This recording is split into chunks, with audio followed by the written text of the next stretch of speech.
তো আমার এই ধানগুলো কিভাবে কাটবে আর কিভাবে মাড়াই করবে তো আপনাদেরকে দেখানোর চেষ্টা করব কিভাবে এনারা ধান কাটে। আমাদের ছোট নদী কত বড় হয়ে গেছে, একুল থেকে ওকুল অনেক দূর, অথচ শুষ্ক মৌসুমে কিংবা শীতকালে। আসসালামু আলাইকুম প্রিয় দর্শক, আমি সাইফুল ইসলাম সৌরভ।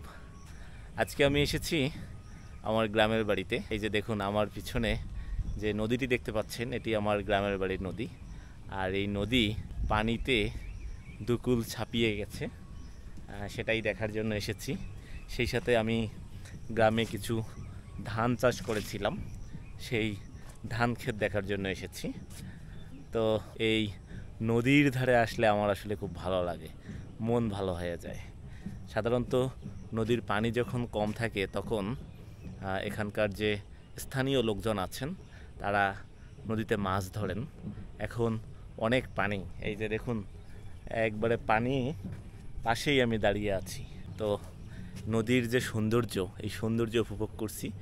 আমাদের ছোট নদী বর্ষাকালে কত বড় হয়ে গেছে, একুল থেকে ওকুল অনেক দূর, অথচ শুষ্ক মৌসুমে কিংবা শীতকালে এই নদীতে হাঁটু জলেরও কম পানি থাকে, একেবারে নিমিষেই পার হওয়া যায়।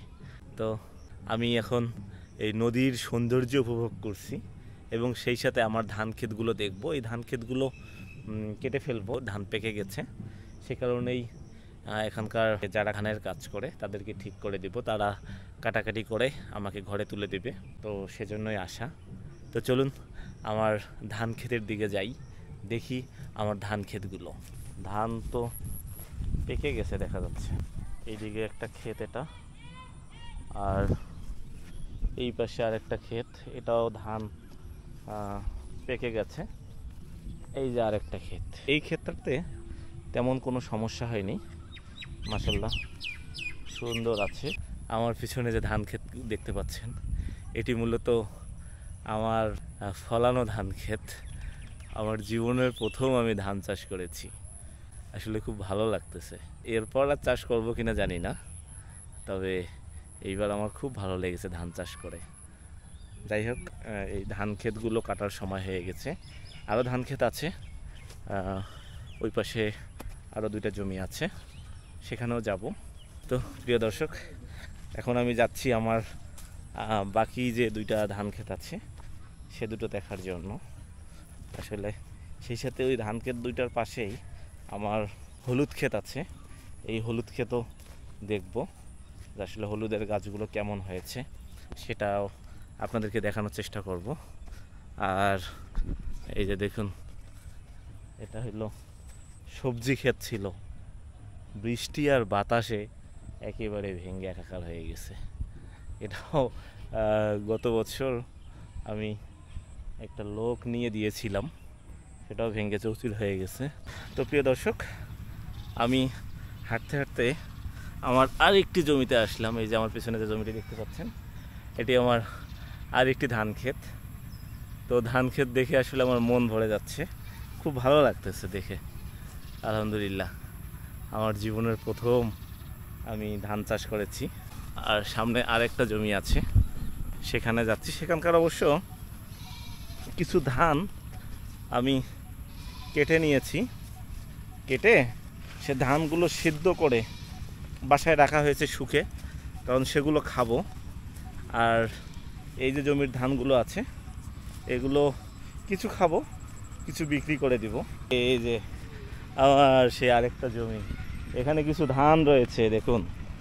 এগুলো যখন আমার ধান কাটা হয়েছিল তখন এগুলো ধান পাকে নাই, অর্থাৎ এই ধানগুলো আলাদা জাতের। এই ধানগুলো ছিল ৭৪ জাতের, আর এগুলো ছিল ১৪ জাতের। ১৪ ধান সাধারণত আগে পাকে, ফলে কম, কিন্তু খুব দ্রুত পরিপক্ক হয়। এখন আমি দেখব হইল হলুদ ক্ষেত।